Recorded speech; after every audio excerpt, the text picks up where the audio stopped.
one of the comments that I picked up on this morning through the course of the conversations was that the future of AI, as we look at India becoming an AI nation, should be a jugalbandi of public infrastructure and private sector innovation, or led by private sector innovation.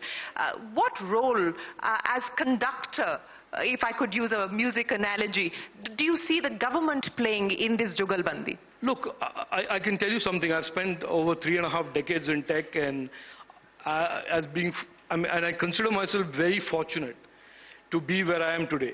Because what I see today, and to be able to be an enabler, coach, mentor, sort of cheerleader, whatever you want to call it, is an absolute privilege. Because I think today the government's role is really to enable success, to do whatever is required to be done to get, if there are 100 startups here, all of them should be able to say, I have pursued my dream and I have either succeeded or failed on my own account. Not because the government put up a roadblock or a government put up a hurdle or somebody didn't sign a file.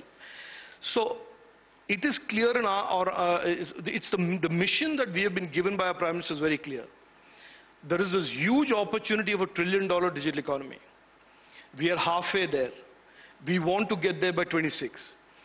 AI, semiconductors, electronics, these are all big pieces of that.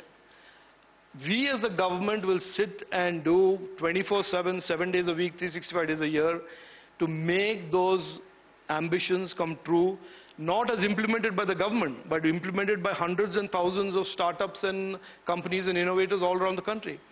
And I think you've seen that in the DPI, you've seen that in fintech, where a government use case has created one of the world's largest fintech ecosystem.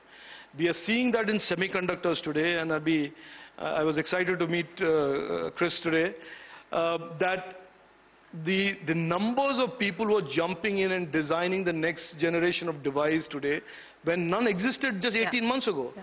I see the same thing happening in AI. So we will play the role of cheerleader, albeit with dhoti and kurta, no skirts. And we will play the role of an enabler to the best of our ability. And I'm absolutely convinced that this partnership of the government and young Indians all around the country is going to take us over the top.